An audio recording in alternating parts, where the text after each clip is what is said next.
Praise the lord. దేవునికి స్తోత్రం. కూడి వచ్చిన వారందరికీ అలాగనే వరంగల్లో సెలవు ప్రేయర్ హౌస్ యొక్క ఫెలోషిప్ ద్వారా కూడుకున్న ప్రజలందరికీ, సంఘ బిడ్డలకు అందరికీ, శ్రావణకు అలాగనే సంఘ బిడ్డలందరికీ, మరి స్థానిక ఉన్న వారందరికీ ప్రేమపూర్వక ఆహ్వానిస్తూ అందరికీ శుభములు. Praise the lord. ఓకే, మనము ఆది కాండము వాక్యానికి అందాము, వాక్యానికి సిద్ధపడదాము. అందరికీ సుపరిచితమైన, అందరికీ తెలిసిన వాక్యమే, చాలా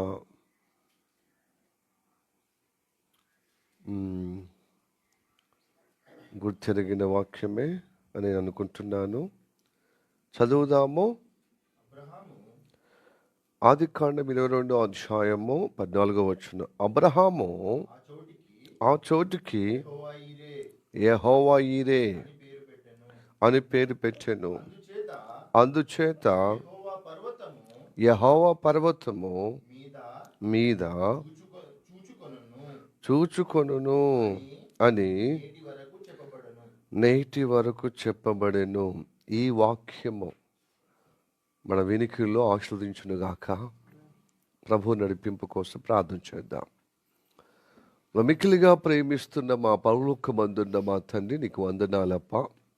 ఇదిగో ఈ ఉదయకాలంలో మమ్మల్ని నడిపించడానికి వందనాలు.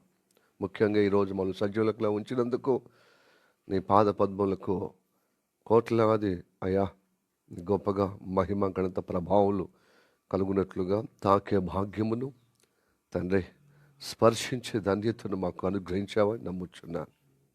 అలాగనే ప్రభువా, వరంగల్లో సంఘ బిడ్డలను, అలాగనే స్థానికంగా ఉన్న బిడ్డలను, ప్రియులను ప్రభువా నువ్వు నడిపించడానికి వందనాలు.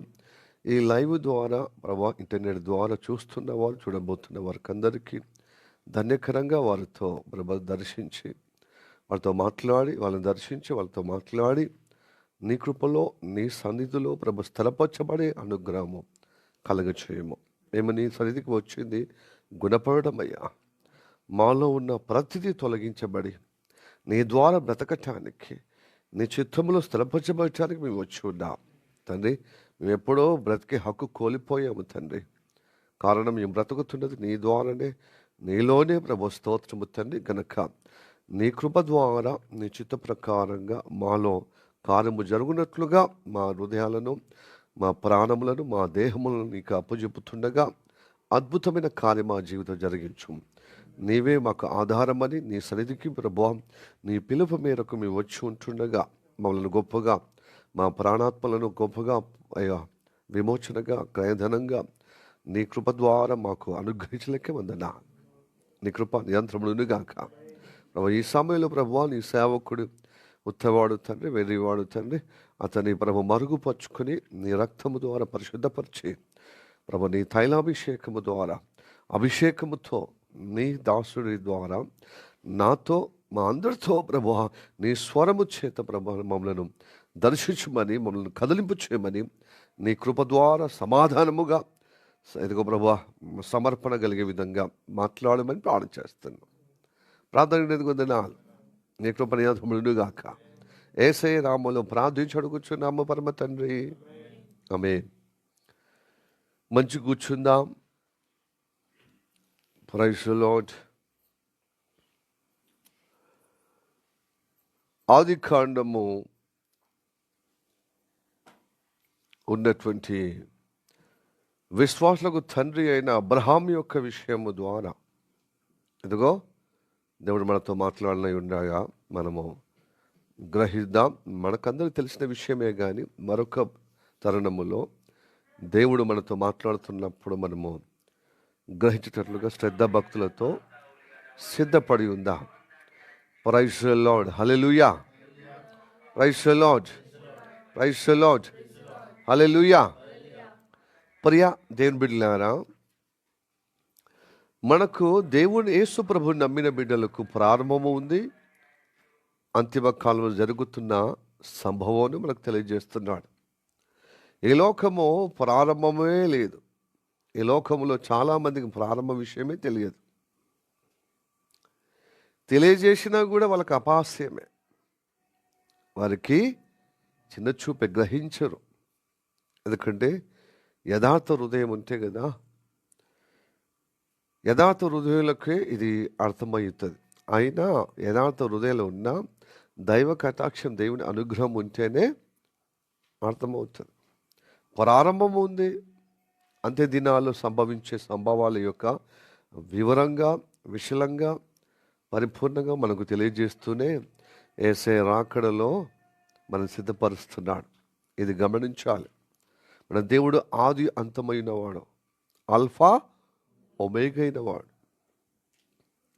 కాబట్టి ఆయనే జీవము, ఆయనే మరణించి తిరిగి సజీవుడిగా లేచిన గొప్ప దేవుడు. సో మరి ఆయన ప్రారంభం కాబట్టి ఆ గొప్ప దేవుని కలిగి ఉన్నందులకై ధన్యతగా భావించాలి. ప్రభు సన్నిధికి రావడము ధన్యతగా భావించాలి. అది మాటలతో చెప్పేది కాదు, అది అనుభవంగా మీరు అది అనుగ్రహం పొందుకుంటే నిజంగా మీరు భాగ్యవంతులు, నిజంగా మీరు ధన్యవంతులు. దేవునికి స్తోత్రం, హల్లెలూయా. కానీ అపవాదైన సాతాను శరీర ప్రకారంగా ప్రభు సన్నిధి అంటే చాలా ఇబ్బందిగా, లేక ఏదో బరువెత్తుకున్నట్టుగా, ఏదో మనలో ఏదో తొలగిపోయినట్టుగా వాడు చూస్తాడు. అసలు మనకు దేవుని సన్నిధికి వచ్చింది ఉన్న బరువు పోవటానికి, మనలో దేవునికి అసహ్యకరమైనది తొలగిపోవటానికి. మనం ఎప్పుడు కానీ శరీర ప్రకారంగా మన జీవితంలో అశాంతిని, దేవునికి సృష్టికర్తకు మనకు విఘాతం కలుగుటకు తాత్కాలికమైనటువంటి మరి మనస్సు ఆ కార్యంలో పడేసి మనకు మరణానికి తలపెడతాడు.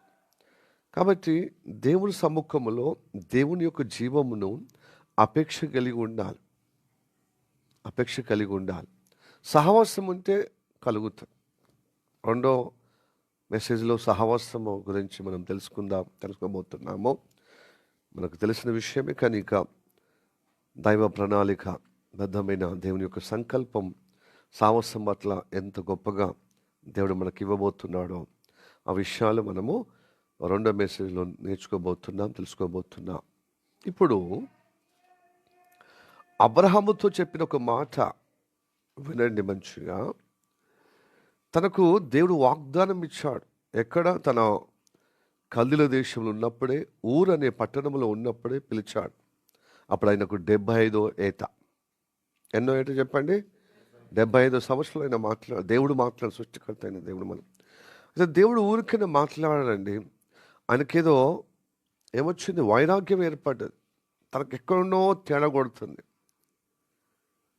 ఈ దేవుడు మనుషులను తయారు చేసిన మనుషులుగా తయారు చేయబడిన మనము దేవుడిని, గొప్ప దేవుడిని విగ్రహ రూపంలో చూపించి అందరినీ భ్రమింపజేయడం ఏంటి? దేవుడు విగ్రహంలో ఉండగలుగుతాడా అని చెప్పి ఆయనకొక మదనం, ఆయనకొక విచారం వచ్చింది. అందరి నిమిత్తమే దేవుడు తనను దర్శించాడని నేను భావిస్తున్నాను. అఫ్కోర్స్ దేవుని యొక్క వాక్యం ఇలా ఉంది, ఎవరైతే నీతిగా ప్రవర్తించగోరువారో వాళ్ళ బలపరచటానికి లోకమంతటా తనకు అదృష్టి, తన కృపను బట్టి సంచారము చేస్తున్నాడు. ఎవరైతే నీతిమంతులుగా ఉండగోరువారు, నీతిగా బ్రతకలాని తపన కలిగిన వారు, ఆశ కలిగిన వారు, వాళ్ళ బలపరచడానికి ఉన్నాడు.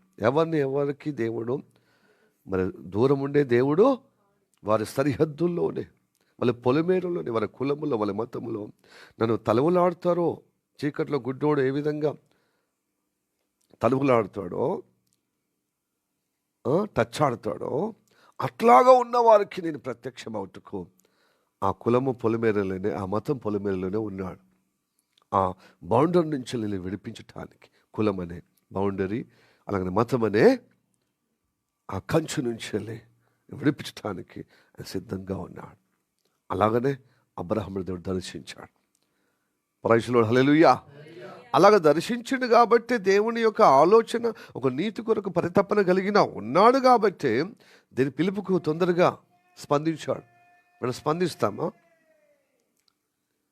ఇంతెందుకండి, సంవత్సరానికి ఒకసారి వాగ్దానం అని వస్తాము.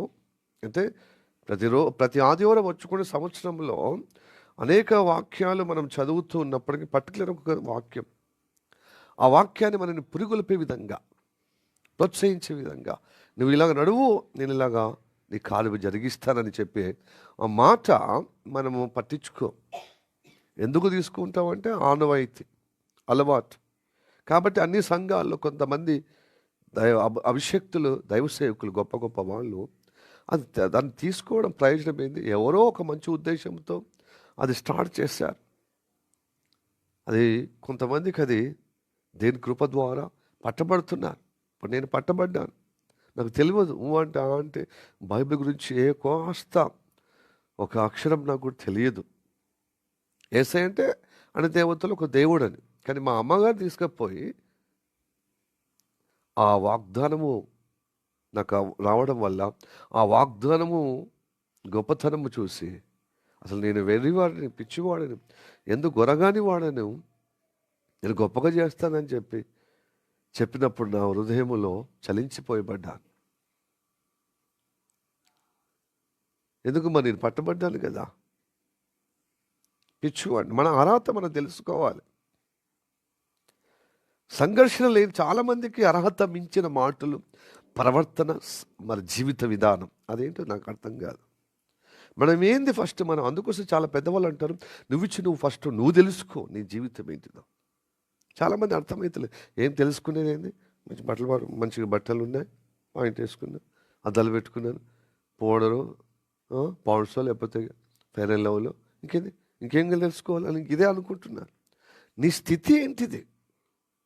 నీ స్థానం ఏంటిది? నీ వైఖరి ఏంటిది? నీ స్వభావం ఏంటిది తెలుసుకో ఫస్ట్. అప్పుడు జీవిత విధానంలో రావటానికంటే, వ్యక్తిత్వం రావటానికి, నీతిలో రావటానికి, సత్యంలో రావటానికి, యథార్థతలు రావటానికి మనసు కలుగుతుంది. అసలు మనం తెలుసుకుంటలేము. అసలు 4 పైసలు కనబడంగానే మనంత నేర్పరి, మనంత జ్ఞానం, మనంత మరి ఓర్పు లేదన్నట్టుగా మన అతిశయ కారణమవుతుంది. దేవుడిచ్చేది ఆరోగ్యం. ఆయన ఆరోగ్యం మనము ఎక్కడో ఒక నరములో, ఎముకల్లో, కండనరాల్లో కొంచెం ట్విస్ట్ చేస్తే ఏమవుతుంది? మజంతరం కూడా తప్ప ఏమైనా ఉండేదా? అయితే దేవుని పట్ల మన స్థితి ఏంటిదో తెలుసుకున్నవాడు ధన్యుడు. ఆ ధన్యత ఇదిగో విశ్వాలకు తండ్రి. నిరీక్షణ లేని సమయంలో అంతటా చీకటి, ఒక వెలుగు కలిగే మనసు దేవుని వైపున సారించినప్పుడు దేవుడు అబ్రహాము దర్శించాడు. ఇప్పుడు ఈ రోజుల్లో ఎంతమంది ఉన్నారు అబ్రహాంలా? అలా ఉన్న వారందరూ అబ్రహాం సంతతికి వస్తారు. వారికి అబ్రహాం తండ్రిగా ఉంటాడు. ప్రారంభంలో నేను కూడా అట్లే ఉన్నాను. అలాంటి యథార్థవంతులు అబ్రహాం సంతతి అందరూ కాదుండో. అందుకోసమే ప్రపంచమంతా విస్తరించబడిన ఈ వివిధ కులములు, వివిధ మతములు, వివిధ జాతుల్లో, వివిధ దేశాల్లో ఉన్నవారు నక్షత్రంలాగా, ఇసుక రేణువులాగా సంతానం ఇస్తాను. ఎందుకు తెలుసా? ఈ వాగ్దానము ఉనికి పుచ్చుకున్నవారు వారందరూ అబ్రహాం సంతతికి వస్తారు. ఏ మతం లేదు, ఏ కులం లేదు, ఏ జాతి లేదు, ఏ దేశమో, అన్ని దేశస్తులు. దాదాపు 203-4 దేశాలు ఉన్నాయని చెప్తారు.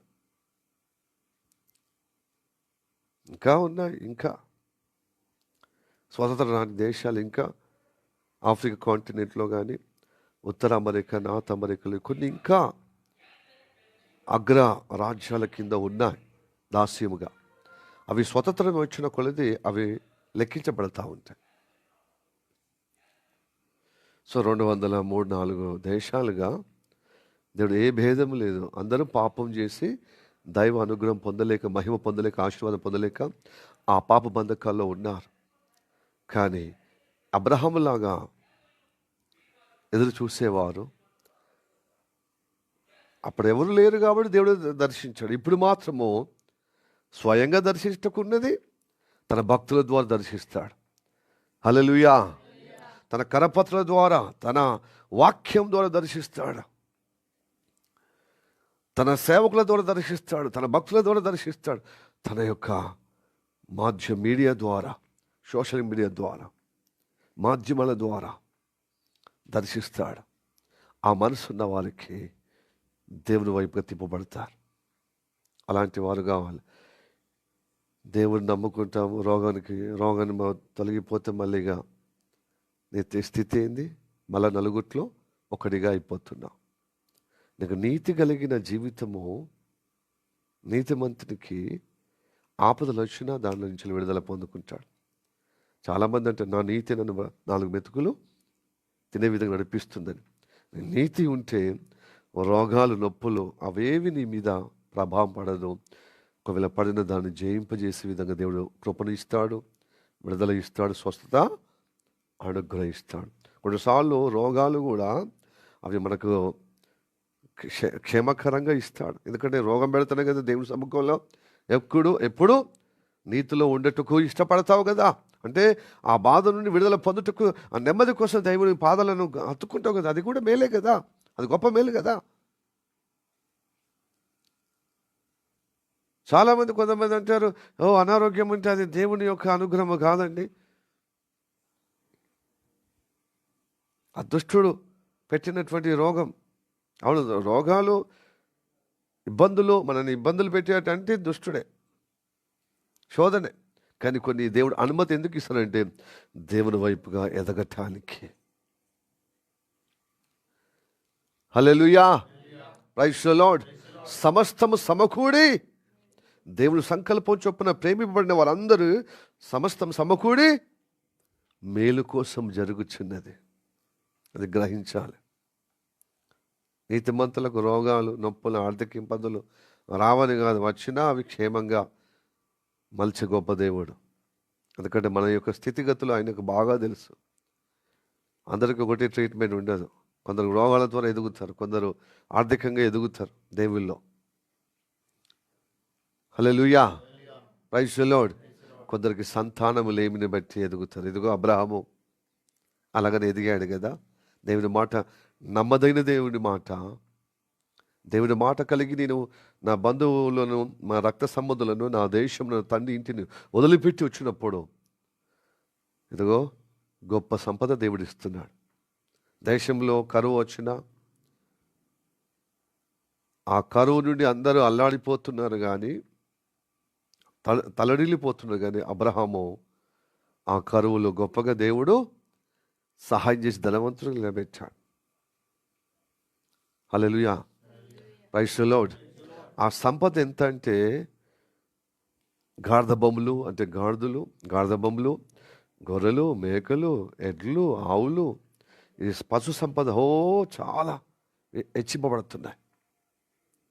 వాటిని పరిపాలించటకు, లేక వాటిని కాయటకు, వాటిని కాపరత్వం చేయటకు దాసులు చాలామంది చేరిపోయారు. ఆయనతో పాటు తన బంధువు అయినటువంటి, అన్న కొడుకైనటువంటి ఆ సహోదరుడు లోతు కూడా వచ్చిండు. ఈయన ద్వారా ఆయన దీవించబడుతున్నాడు. ఇంకా దాసులు పెరుగుతున్నారు, దాసిరాలు పెరుగుతున్నారు, పని మనుషులు పెరుగుతున్నారు, గొడ్డు గేద సంపద పెరుగుతుంది, పశు సంపద, ఇంకా సంతానం లేదు. మనం ఇట్లా వస్తాం, అట్లా పోయే దేవుడు మనకు కలిసి వస్తలేదు. దేవుడు కలిసి వచ్చే విధానంలో దేవుని మాట విన్న వ్యక్తే ప్రధానంగా ఆయనకు 75, తనకు 65, సారాకే సంతానం లేదు. ఎంత చాలామంది అంటారు కదా, గొడ్డు సంపాదన ఎంతుంటే లాభం ఉంది, సంతానమే లేదు, అనుభవించుటకు వారసత్వమే లేదే, కడపే పడతలేదే, అది ఎవరికది అని అపహాస్యం చేసేటువంటి పరిస్థితిలో దేవుని పట్ల నిరీక్షణ కలిగి ఉన్నాడు. రోజు రోజుకైనా వృద్ధాప్యం దాలుస్తుందా, పడుసువాడు అవుతున్నాడు చెప్పండి, ముసలోడు అయిపోతున్నాడు. మన డైలాగ్ ఎప్పటికీ ముసలోడు కావద్దన్నట్లు లేదు కదా డైలాగ్, అదే కదా. ఈ మధ్యకాలంలో అంతకుముందు చెప్పేవారు, ఎప్పుడు ముసలోడు, ఆయన వయసు పెరుగుతుంది, సారాది కూడా వయసు పెరుగుతుంది. రోజు రోజుకు పెరిగినప్పుడు ముసలోడికి దసరాయికి అన్నట్టు ఒక సామెతలాగా ఇక సంతానం ఎక్కడదండి. అందుకోసం నవ్విపోరు అని అబ్రహాము నవ్వొచ్చింది. తర్వాత సారా కూడా నవ్వొచ్చింది. ఎందుకంటే నలుగురు నవ్విపోరు ఈ వృద్ధాప్యములో పండు ముసలి తనములో. ఆయనకు నూరేళ్ళవాడు అబ్రహాము, సారా 90 సంవత్సరాలు. నవ్విపోరు అని నవ్వుతూ ఉన్నారు. వాళ్ళు అలాంటి పరిస్థితి ఎందుకు వచ్చిందంటే వాళ్ళు నిరీక్షించారు. సరే, ఇక మొత్తానికైతే దేవుడి యొక్క వాగ్దానము ఈ సంపద ద్వారాన నెరవేర్చబడుతుంది కదా. దేవుడైతే నన్ను పిలిచిన దేవుడు నన్ను ఏదో చెడగొట్టలేదు కదా. సరే, మనం కూడా మనకి ఇచ్చిన జ్ఞానం కూడా పనిచేయాలని చెప్పి దాసులను, పెద్ద దాసుడైనటువంటి ఎలియాజరు కొడుకుగా అబ్రహాముకు మనసు వచ్చింది. నీ కడపడం వచ్చిన వాడు నీకు వారసుడైనప్పుడు ఇది సారా పట్టుకొని, ఓహో నాకు లేకుండా నువ్వు ఎప్పటికి ఇట్లనే నీ పేరులో నీకు లేకుండా ఎందుకు, కనుక నాకు బదులుగా ఇదిగో హాగర్ని తీసుకపో, హాగర్ను పెళ్లి చేసుకో, ఆమె ద్వారా కంటే నేను కన్నట్టే కదా అని ఇంట్లో ఒక వారసుడు పుట్టినట్టే కదా అని చెప్పి వాళ్ళ ప్రయత్నం వాళ్ళు. సో ఆ ప్రయత్నాలన్నీ బెడుచుకుంటున్న కొద్ది వాళ్ళకి రియలైజ్ అవుతున్నా, లేదు మీకే ఇచ్చిన వాగ్దానం. దేవుడు నమ్మదని దేవుడు మనకిచ్చిన వాగ్దానము నువ్వు నిజంగా విశ్వాసం కలిగి నిరీక్షణ కలిగి ఉంటే అది ఎన్ని రోజులైనా నీ పరిస్థితి అసంభవము అసాధ్యమనే సమయంలో సాధ్యం చేసే గొప్ప దేవుడు. శూన్యంలో సమస్తం కలుగజేసిన దేవుడు, ఎడారిలో పచ్చదనము చేసిన దేవుడు. అందుకోసమే ఇజ్రాయేల్ వాళ్ళు అందరూ అబ్బరపరచబడతారు. అరే గంత ఎడారిలో అసలు నీళ్ళు ఉండవు, పచ్చదనం ఉండదు. ఆ ఎడారిలో నీళ్ళను ఉబికి చేశాడు. ఆ ఎడారిలో పచ్చ మైదానంగా నీటి ఊటలుగా చేసి పచ్చ మైదానంగా మార్చే గొప్ప దేవుడు. ఆయనకు అసాధ్యమంటూ ఏది లేదు. నువ్వు నమ్మడం వల్ల అద్భుతం జరుగుతుంది. నువ్వు నమ్మడం వల్ల దేవుని మహిమ చూడగలుగుతా. ఆ నమ్మకం కోసమే సహవాసం అండి. ఊరికే రెడీమేడ్ రాదు. ఎందుకు ఊరికేస్తున్నా మనం ఉదయము సాయంత్రము ఓకే బైబిల్ చదవండి, సహవాసం కలిగి ఉండండి, ప్రార్థనలో గడపండి. ఎందుకంటే విశ్వాసము, నమ్మకము రెడీమేడ్గా అప్పటికప్పుడు రాదు, సాధన వల్ల వస్తుంది. దేవుని పట్ల నువ్వు శ్రద్ధ భయభక్తులు కలిగి అది పొందుకున్న కొలది విశ్వాసం పెరుగుతుంది, నమ్మకం పెరుగుతుంది. ఎవరి మీద? దేవుని మీద, దేవుని మాట మీద. నమ్మకస్తులకు దేవుడు రాజ్యం సిద్ధపరుస్తున్నాడు. దేవుడు అది విశ్వాసం ఉన్న వాళ్ళకు దేవుడు రాజ్యం సిద్ధపరుస్తున్నాడు, అందరు కాదా.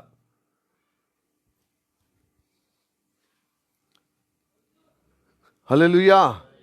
ఈ లోకంలో ఉన్నటువంటి వేరే బాగులు అంటున్నారు క్రైస్తవ మతం. అందరికి చెప్పడమే క్రైస్తత్వము. ఒక ఈ అన్వేషణ యొక్క సహోదరుడు ఈ మధ్యకాలంలో చెప్తున్నాడు చక్కగా. వాళ్ళు స్వార్థ చెప్తారు అంతే. మత మార్పిడి అనేది వాళ్ళ ఇష్టం, అది చక్కగా చెప్పాడు, నాకు నచ్చింది. అంతమంది చాలా విమర్శించాడు, అది వేరే విషయము. నిజమైన అంటే ఆయన బాప్తిసం తీసుకోలేదు కదా, మారుమనసు పొందుకొని క్రైస్తత్వం అభిమానం, మిషనరీ స్కూల్ చదివినాడని ఒకటి అభిమానం. అలాంటి అభిమానం లేని మతోన్మాదులు తయారవుతున్నారు కదా. అరే నువ్వు హాస్పిటల్ లేని కాడ హాస్పిటల్ దేవుడు ప్రేమ చూపించి నీకు వైద్యం చేశాడు. మిషనరీ హాస్పిటల్ ఉన్నారు కదా. నేను చిన్నప్పుడు అయితే నేను గవర్నమెంట్ హాస్పిటల్లో అయినానంట. అంటే కానుపోయిందని చెప్తారు, పెద్ద ఆపరేషన్తో నేను జన్మించినని. అప్పట్లో పెద్ద ఆపరేషన్ అంటే చాలా కష్టతరం. అయితే ఈ సివిల్ హాస్పిటల్ రాకమునుపు మిషనరీ హాస్పిటలే కదా. మా అమ్మ వాళ్ళ చిన్నతనంలో machinery hospital schools, machinery schools ఇలా చదివి అలా వైద్యం చేసుకుని ఇప్పుడు ఏసై అంటే ఏసై నమ్మిన బిడ్డల కంటే ఉన్మాదం పెంచుకొని ఆ మూర్ఖత్వం చేస్తున్నారు.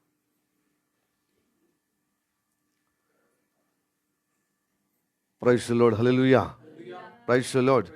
మళ్ళీ వాళ్ళ సంఖ్యలో వచ్చాడు. దేశాన్ని తాకట్టు పెట్టలేదు. ఇప్పుడు మోడీ సంఖ్యలో నాకటానికి ఏం చేశారు? దేశమంతా ప్రధాని మొదలుకొని క్యాబినెట్ మొత్తము ట్రంప్కు దాసం అయిపోయారు. అటు సైడు మొత్తం ట్రేడ్ మార్కెట్ అంతా అతనికి అప్పచెప్పారు. వాళ్ళు చేస్తే వ్యాపారం చేస్తున్నట్టు ఏం ట్యాక్స్ లేదంటే మనం వాళ్ళ దేశంలో మనం వ్యాపారం చేస్తే మనకు 18%, వాళ్ళది ఇక్కడ అమ్ముకుంటే మనకు 18%. ఒక 100 రూపాయలు ఒక వస్తువు ఉంటే దానికి 118 కట్టాలన్నమాట. విదేశీ వస్తువు అంటే అమెరికా వస్తువు. మన వస్తువులు అక్కడికి పోతే 0 ట్యాక్స్. మరి ఎందుకో మరి. సో కొన్ని సోషల్ మీడియాలో చెక్కలు కొడతా ఉంది. ఎపిస్టేనా అనే ఒక ధనవంతుడు ఒక ఫైల్స్, అది పెద్ద విరంగం సృష్టిస్తుంది. దానికి లోబడ్డాడనే విధానంలో ఒక అనుమానం వస్తుంది. ఎందుకంటే మోడీ ప్రముఖుల పేర్లతో పాటు మోడీ పేరు కూడా వచ్చిందని. అదే ప్రతిపక్షాలు, అదే రాహుల్ గాంధీ ఉంటే ఇప్పటికీ దేశం దుమారం లేపుతుంది. ట్రంప్ పేరు వచ్చింది 5,000 సార్లు అట, 100 సార్లు. ఎదుగో అనిల్ అంబానీ ఆయనతో సత్సంబంధాలు కలిగి దేశమే తాకట్టు పెట్టే విధంగా సంభాషణ జరిగింది. ఆ ఫైల్స్, లక్షల ఫైల్స్లో వీళ్ళ పేర్లు ఉన్నాయి. అంటే లక్షల ప్రతుల్లో మరి అంటే 6,000 ఫైల్స్ ఏదో చెప్తున్నారు, కొందరేమో లక్షలు అని చెప్తున్నారు. మొత్తానికైతే ఆ ఫైల్స్ పెద్ద సంచలనం సృష్టించింది. అది ఎక్కడ మోడీ గారు మన ప్రధానమంత్రి, మన ప్రధానమంత్రి ఎక్కడికి పోయాడు? ఇజ్రాయెల్ దేశానికి పోయాడు. సో ఇజ్రాయెల్ యొక్క పోయి అక్కడ ఉన్నటువంటి ట్రంప్ ఫేవర్గా మరి డాన్సులు అంటే ఇదేం చేసిందో మరి. డాన్సులు అంటే డాన్సులు చేయడు, అంటే వాళ్ళు తైతక్కలు ఆడించినట్టుగా ఆడిండి అనేది సోషల్ మీడియాలో చెక్కలు కొడుతుంది. అంటే ఆయన చెప్పినట్టుగా ఇంకా కొన్ని రోజులు ఇంకా ఇట్లనే మతోన్మాదంగా రెచ్చగొట్టి పబ్బం గడుపుకుంటున్న దేశానికి అధోగతి పాటించడానికి ప్రధానమంత్రి కొన్ని రోజులు కావాలంటే ఆ ఇజ్రాయెల్ వాళ్ళకి టెక్నాలజీ బాగుంది కదా, దాన్ని తీసుకొచ్చి ఇక్కడ మ్యానిపులేట్ చేస్తున్నమాట. అందుకోసమే ఈ ఎన్నికల కమిషన్ ఊకే వాళ్ళే గెలుస్తుంది. గ్రౌండ్ లెవెల్ ఏమో వాళ్ళకి ఏమాత్రమో పట్టు లేకుండా మాట్లాడుతున్న ప్రజలు. ఇదేంది మతోన్మాదం, ఏంది ఇదంతా, ఏంది ఇది అవస్థ. దేశానికి ప్రగతి మాట పట్టకుండా ఊకే మతం. జనరేషన్, కొత్త జనరేషన్ జెడా ఏమంటారు, జెన్జీ మొత్తం చెడగొడుతున్నారు. వాళ్ళకి చదువు లేదు, శాస్త్రం లేదు, కేవలము మతోన్మాదమే, తగలబడడం. నార్త్ ఏరియాలో ఇంతెందుకండి, మొన్న ఉత్తరాఖండ్లో ఒక ముస్లిం సహోదరుడు బట్టల షాప్ పెట్టిండు, బాబా అని, గవర్నమెంట్ మార్చాటని. అది బాబా దిశ అని కాశ్మీర్ నుంచి లేకపోతే హిమాచల్ ప్రదేశ్ ఎక్కడి నుంచి వస్తారో కుర్రా కారులు, ఈ జంజీ వాళ్ళ గాడిదలు వచ్చి ఆ బాబా దిశ ఇది మా పేరు ఇదే అంటే 30 సంవత్సరాల నుంచి బట్టలు మేము అమ్ముకుంటున్నాము, ఇప్పుడు తీసేయమంటే ఎట్లా, దీంతోనే కదా రిజిస్ట్రేషన్ చేసుకుంటే మాది షాప్ అది అన్నా కూడా. అయితే ఎదురుగా దీపక్ మహమ్మద్ అట, దీపక్ అని మరి కావాలని చెప్పినా లేదు. ఆయన మంచి జిమ్తో వెళ్ళి జిమ్ బాడీ అనమాట, మంచిగా హైట్ వెయిట్ పర్సనాలిటీ ఉన్నాడు. ఆయన అడ్డుపడ్డాడు అనమాట. ఏంది మీరు వచ్చి నువ్వు సెండ్ చేస్తున్నారు ఏంది అంటే, నువ్వు మధ్యలో వచ్చినట్టే నేను దీపక్ మహమ్మద్ అంటే వీడు కూడా ముస్లిం అని చెప్పి పెద్ద అంటే ఆయన మంచి ప్రతాపం చూపించాడు. ఈ జెన్జీ వాళ్ళు ఏం చేసింది తెలుసా, వివిధ యూనివర్సిటీలో ఉంటారు కదా వీళ్ళ గ్యాంగ్, మతోన్మాదం మొత్తం వాళ్ళ లిస్టే. అది మంచిదా చెడదని కాదు, నైతిక విలువలేని గాడుదలు కదా, మొత్తము నరనరాలు జీర్ణించుకున్న వాళ్ళు చేయడం. ఒక ఆడవాళ్ళను ఇబ్బంది చేస్తే అక్కడ పోయి మాట్లాడటం తరిగి ఉండదు, కనీసము వృద్ధాశ్రయం వెళ్ళి సేవ చేసేటానికి ఉండదు, కుష్ఠరోగుల మధ్యలో అయ్యో పాపమని వాళ్ళకు సహాయం చేయడానికి లేదు. అయ్యో బలహితులుగా, బడుగు బలహితులు, ఎస్సీ ఎస్టీ బీసీ ఇలాగా మన దేశం సనాతన ధర్మం అని చెప్పి ఎన్నో రోజులతోని ఎట్టి చాకరితో భయంకరమైన వివక్షతో చూపడుతున్న వారికి ఇప్పుడు ఒక చైతన్యవంతులకు చేయాలనే లేదు. మొత్తం ఉన్మాదం. ఆ జెన్జీ గ్రూప్లో ఉన్నటువంటి యూనివర్సిటీ నుంచి అందరూ కూరగాయలు వచ్చి పెద్ద న్యూసెన్స్ అయింది, పెద్ద ఇప్పుడు అట్టుడికి పోయింది. ఏంటిది, ఉత్తరాఖండ్ పోలీస్ వ్యవస్థ అంతా మొత్తం దిగి బెటలే. ఇప్పుడు వాళ్ళనే అరెస్ట్ చేస్తారు, ఆ దీపక్ మహమ్మద్ అని, ఈ బాబా షా నిర్మూల న్యూసెన్స్. ఇక్కడ ప్రజాస్వామ్యం, ప్రజలు పిచ్చిదీలు కోరుకున్నా కూడా ఆ పిచ్చి వైపునే. అది భారత రాజ్యాంగం అలా చెప్పిందా? ప్రజలను కంట్రోల్ చేసి న్యాయంగా, ధర్మంగా వాళ్ళు కోరాలి. కానీ ఆ కోరిది న్యాయమా కాదా? భారత రాజ్యాంగం లేదు, ఏం లేదు. మొత్తము పేరుకు మాత్రము గాంధీజీని పూలదండేస్తారు, వెనకాల గాంధీజీ చంపిన గాడ్సేకు పూజిస్తారు. అలాంటి మతములో, అలాంటి పరిపాలన ఉంటున్నా ఈ దౌర్భాగ్యత. నేను పుట్టి పెరిగిన కరీంనగర్లో వాడు గుండోడు చెప్పద్దు, బట్ మొత్తము అని చెప్తున్నాడు. ఒక్కడి కోసము, ఒక్కడి ఫ్యామిలీ కోసము, మన అనుచరుల లబ్ధి కోసం ప్రజలందరినీ ఆగం పట్టిస్తున్నారు. ఇది చాలా భయంకరమైన బాధ. సో ఆ టెక్నాలజీ ఏం చేస్తున్నారు ఇజ్రాయిల్ వాళ్ళు? దేవుని భయం ఉంది కాబట్టి ఇదివరకు మీ భయం లేని తనమనే దశలో నలుదిక్కులో మీ విసిరేసి దురవస్థ పాలైపోయి ఇప్పుడిప్పుడు మీరు నిలదొక్కుంటున్నా. ఆ టెక్నాలజీ సరైన రీతిగా ఉపయోగించుకునే ఈ ఇజ్రాయిల్ ఇప్పుడు టెక్నాలజీ వీళ్ళకి అప్పచెప్పారు కదా, మంచి కోసమనే అప్పచెప్తారు. కానీ స్నేహితులు అన్నప్పుడు దాన్ని ఇప్పుడు ఈ ఎన్నికలు, అందుకోసమే మమతా బెనర్జీ వాదించుకుని తనకు తన వకీలు చదివి, ఎందుకంటే రాబోయే వెస్ట్ బెంగాల్ ఎలక్షన్లు కదా, తనకు తను వాదించుకుంటుంది. అప్పుడు నోటీస్ ఇచ్చారనమాట. ఏం నోటీస్ ఇచ్చినా వీళ్ళకు జీవో పెట్టుకున్నారనమాట. ఎన్నికల కమిషన్ ఏ పార్టీ కానీ ఏ కేసులు ఉండొద్దు అని చెప్పి అలా ఒక జీవో తీసుకొచ్చారు పార్లమెంట్ ఆమోదంతో. ఎన్డీఏ అనుచరులతో అలయన్స్ వాళ్ళ సంఖ్య ఎన్డీఏ ఉంది కదా, దాన్ని బట్టి ఇలాగా వివక్ష జరుగుతుందన్నమాట. ఎన్నటికీ నీగా గెలవలేరు ప్రతిపక్షాలు. అలా జరుగుతుందన్నమాట. మొత్తం నిర్బంధంలో ఉంచిందన్నమాట, కబంధంలో, అస్తములో ఆ టెక్నాలజీ. అందుకోసమే మోడీ ఆడినట్టుగా ఆడుతున్నాడు. అలా దేశం కోసము క్షేమం కోరుతున్నాడు. నీ దేశం కోసం క్షేమం కోరడం ఏంటిది? ఇది ఆ దేశం కోసము క్షేమం కోరుతున్నాం, అభివృద్ధి కోసము. ప్రతి దేశం మీద అనుకూలం లేకపోతే అయానా బాయానా 50%, 25%, 18% జోడి ఏమంటారు మోడీకి, ఈ ట్రంప్ ముందు ఎవరుండే? జో బైడెన్ ఉండే కదా. అప్పుడు 2%, 3% ఉండే ట్యాక్స్. ఇప్పుడు 18, 25, 50 చేసిండనమాట రష్యాతో. అదే బంద్గా క్రూడ్ ఆయిల్ 50% అంటే 50% అంటే 50 రేషియోతో కొంటే క్రూడ్ ఆయిల్ ఏదో సంవత్సరానికి ఎంతో ఉండేది, కానీ ఇప్పుడు 66. ఎందుకు? అది కూడా వెనిజులా ప్రెసిడెంట్ను రాత్రి అరెస్ట్ చేసింది కదా. ఆ దేశం నుంచి వెళ్ళి క్రూడ్ ఆయిల్ అని ఒప్పందం జరిగింది. 66 ఒకదానికి ఏంటిది ఒక బ్యారెల్.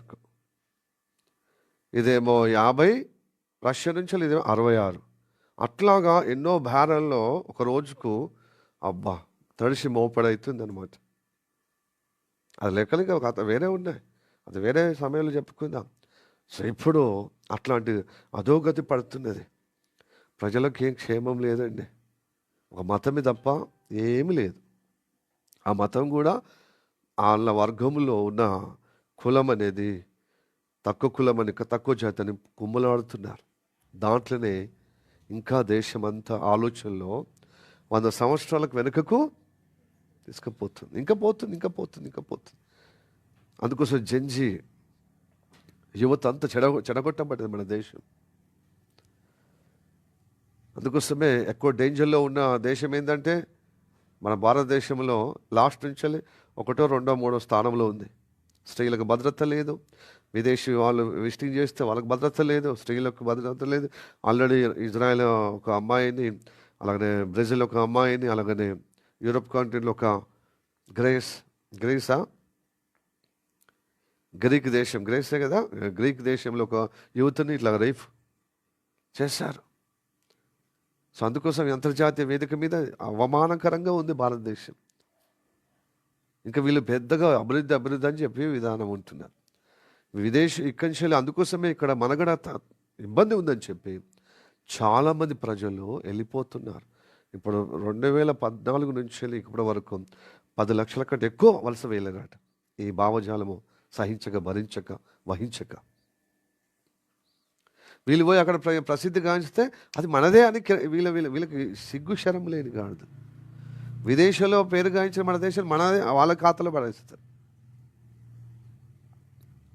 అంటే అంత ఘోరంగా అయిపోయింది అన్నమాట. సో అలాంటి పరిస్థితిలో ఉంటుంది ఈ దేశం. దాని బిడ్డలారా, ఇప్పుడు మేలుకునే పరిస్థితి దేవుడు మనకు ఇచ్చాడు. ఎందుకు తెలుసా? దేవుడే కలుగజేసుకునే అద్భుతం జరుగుతుంది. క్రైస్తవులు ప్రార్థన సహవాసంలో నిలకడగా ఉన్నట్టుకు దేవుడు ఇలాంటి వాళ్ళని వాడుకోవటానికి. ఏంటంటే ప్రతి ఒక్కరు అబ్రహాం లాగా దేవుని పిలుపుకు లోబడి రావటానికి. అలా చెప్పండి. దేవునికి స్తోత్రం. ప్రియ దేవుని బిడ్డలారా, ఇలాంటి తరుణములో దేవుడు అద్భుతంగా అబ్రహాముకు దేవుడు దర్శించి, మరి నీకు కుమారుడు జన్మించుటకు దేవుడు సహాయం చేయుటకు సిద్ధంగా ఉన్నాడు అన్నప్పుడు వాళ్ళు నవ్వారని మనం ఇదివరకు విన్నాం కదా. ఆ నవ్వే పిలుపు కలిగిన, పేరు కలిగిన కుమారుని దేవుడు అనుగ్రహించాడు. ఇస్సాక్ అనున్నది నవ్వు. ఇస్సాక్ అనే పేరుకు ఏంటి చెప్పండి? నవ్వు. నవ్వుతూ వాళ్ళ పిల్లలను, ఆ కుమారుని పెంచుతూ ఆ కుమారుని ప్రేమలో పడిపోయారన్నమాట ఎక్కువగా. హల్లెలూయా. ఈ లోక బంధములో పడిపోవడము సర్వసాధారణమైపోయింది. అబ్రహాము కూడా బంధంలో పడిపోయాడు. దేవుడు పిలిచిన యొక్క పిలిపేంటిది? ఆయన లేక లేక వృద్ధాప్యంలో కుమారుడు జన్మిస్తే, వాగ్దాన కుమారుడు, అంతకుముందు దాసితో అనుబంధముతో ఒక దాసి భార్యగా చేసుకుని ఒక కుమారుడు కన్నాడు. అప్పటికే 13, 13, 14 సంవత్సరాలు అవుతుంది. మరి ఇప్పుడు వాగ్దానంతో కూడిన భార్యకు ద్వారా ఇప్పుడు దేవుడు అద్భుతమైన కుమారుడు అనుగ్రహించాడు. కాబట్టి ఎక్కువ ప్రేమ కలిగి ఉన్నాడు అనమాట ఇస్సాకు మీద. ఆ ప్రేమకు దేవుడు ఏం చేసి తెలుసా? దేవునితో అనుబంధం. ఎందుకంటే ఈ లోక బంధముతో, ఈ లోక ప్రేమలతో, ఈ లోక అనుబంధముతో ఉంటే మనకు జీవం రాదండి. సృష్టికర్తకు మర్చిపోయే విధంగా, ఆయనకు మరలుగొల్పే విధంగా ఉన్న ఏ బంధమైనా మనకు ఆపదికి దాడి తీస్తుంది. హల్లెలూయా. దేవుని యొక్క ప్రణాళికలో ఏముందని? పూర్ణ హృదయంతో, పూర్ణ ఆత్మతో, పూర్ణ మనసుతో దేవుని ప్రేమించాలి, దేవుని సేవించాలి. ఎందుకు? ఎందుకంటే ఆయన జీవాధిపతి కాబట్టి ఆయనతో అనుబంధముతో అందరిని ప్రేమించాలి. అందుకోసమే కదా సాతాను ఏం చేసిన? ఆదామవులకు ఆ దేవునితో అనుబంధం ఉండొద్దని వాడు కట్ చేశాడు. డైవర్ట్ పాలిటిషియన్ అప్పుడే స్టార్ట్ చేసిన వాడు. అతని వైపుగా తిప్పుకునేవాడు మాయ మాటలతోని, మోసపోయిన మాటలను మోసగించే మాటలతోని. ఇప్పుడు మళ్ళీ మోసంలో పడిపోయే ప్రమాదం ఉంది. కాబట్టి నీ ఒకగానొక కొడుకును నాకు బలి అర్పించుటకు, ఎదుగో నేను చూపించిన మోరియా దేశంలో ఒక పర్వతం మీదకి వెళ్ళి, నీ కుమారుడికి దహన బలిగా అర్పించమన్నాడు. 22వ అధ్యాయము 2వ వచనంలో కనబడుతుంది. చదవండి. అప్పుడు ఆయన నీకొక్కడై ఉన్నా నీ కుమారుని, అనగా నీవు ప్రేమించి ఇస్సాకును తీసుకొని మోరియా దేశమునకు వెళ్ళి, నేను అక్కడ నీతో చెప్పబోవు పర్వతములలో ఒక్కదాని మీద దహన బలిగా అతన్ని అర్పించమని చెప్పాను. ప్రియా దేవుని బిడ్డలారా, ఇలాగా దేవుని మాట ఫస్ట్ కఠినంగానే ఉంటుంది. దహన బలి అంటే ఏంటిది? సాధారణమా? ఇన్ని రోజులు ఎదురు చూసిందే ఒక సంతానం కోసం. సంతానమైన తర్వాత ఒక్కొక్క కుమారుని మీద ప్రేమ పెంచుకొని ఆ ప్రేమ అనుబంధంలో మమకారంగా ఉన్నప్పుడు మరి అతన్ని కోరడం ఇది ఏమన్నా భావ్యమా? అందుకోసం ఇది ఎక్కువ ఏది ప్రేమిస్తామో అది దేవుడు తీసేసుకోవటానికి ఉంటుంది. ఎక్కువ ప్రేమించద్దు. నేను చాలాసార్లు విన్నాను, మా మేనమావ చెప్పినప్పుడు, ఇంకా పెద్దవాళ్ళు చెప్పినప్పుడు విన్నాను. ఏమంటాడంటే, ఎక్కువ పిల్లలను కళ్ళలో చూసుకున్నట్టుగా ఉండొద్దు, రేపు అది దుఃఖానికి దారితీస్తుంది అంటారు. అంటే ఇది కామన్గా, ఇది మాత్రం అందరికీ అర్థమైపోయింది. మిగతాది ఏం అర్థం కాదు, కానీ అనుకూలమైనది అర్థమవుతుంది అందరికీ ఇతరులకు చెప్పటానికి. అలా ఓకే తల్లి చంటి బిడ్డలు ఓకే కళ్ళొత్తు పెట్టుకొని ఓకే బిడ్డలు అన్నట్టుగా ఉండొద్దు. అప్పుడప్పుడు మిగతా వాళ్ళకి అప్పచెప్పి పనులు చేసుకుంటూ మారు బాధ్యతలో తలములకలుగా ఉండాలి. కానీ ఎప్పుడో సరే అంటే నేను పని తీరిన తర్వాత పిల్లలు అట్లా ఉండాలి. కానీ ఇక పని పాట పక్కన పెట్టి పిల్లలే నా పిల్లలు ఇక అన్నట్టుగా కన్నులో పెట్టుకునే విధంగా ఓకే ఉండొద్దు బిడ్డలు అని చెప్పి తన బిడ్డలకు చెప్తారన్నమాట. నేను విన్నాను. నిజమే కదా. ఎందుకంటే ఆ బంధం నుంచి విడిపించడానికి నీ ఒక్కగానొక్క కొడుకు. నేను మాట కఠినంగా ఉంటుందండి, కానీ అనుసరిస్తే ఎంత క్షేమం ఉంటుందండి. హల్లెలూయా.